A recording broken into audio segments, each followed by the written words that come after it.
Time for more stoichiometry. We're going to do a gram to gram conversion this time.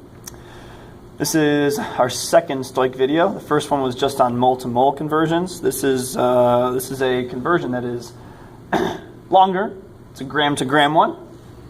Our question is, how many grams of aluminum are needed to react completely with 47 grams of oxygen according to this balanced equation?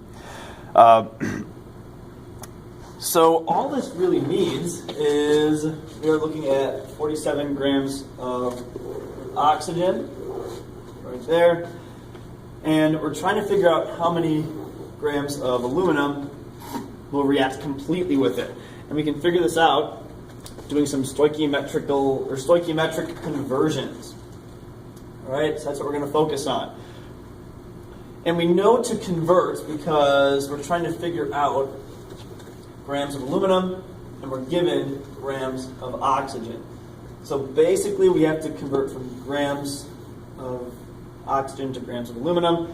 We first need to figure out the moles of oxygen, and then we could use the ratio to convert to grams. Cool. So as always, we'll start our conversion with our given quantities, which is 47 grams of O2. We'll put that over 1. Now the reason we have grams of O2 is because we have to cancel that out with grams of O2 on the bottom here.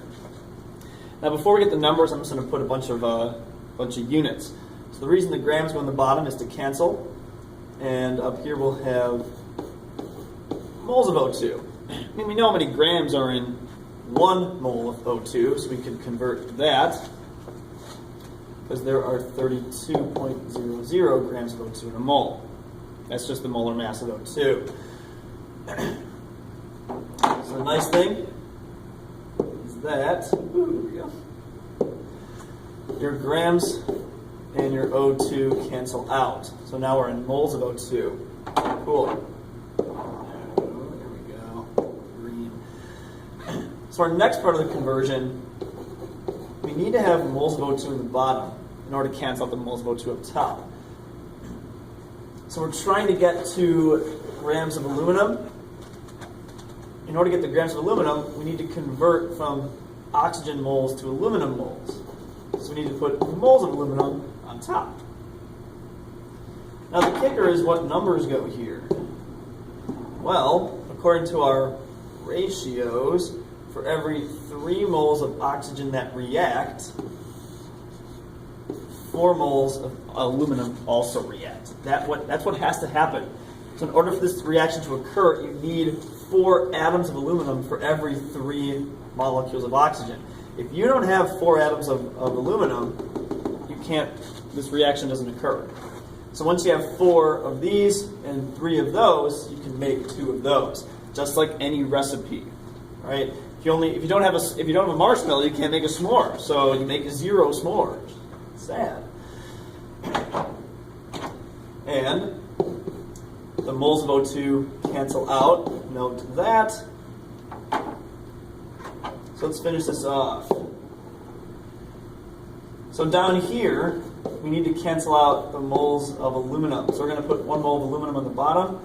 And if you look at the molar mass of aluminum, there's 26.98 grams of aluminum in a mole.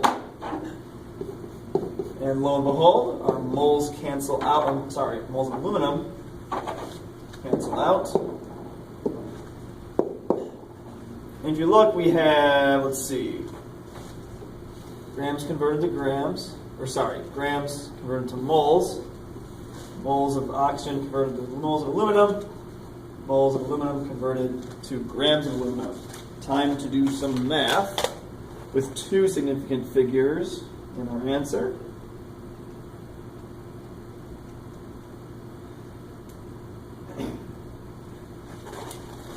You should get 53 grams of aluminum. All right, very nice. So what that means is that if you combine 53 grams of aluminum with 47 grams of oxygen, you would perfectly make a certain amount of aluminum oxide. It would be a perfect reaction. You would have 0 grams of reactant left over. It would be perfect. All right. So that's it. I'll make another one later. Have a great day, everybody.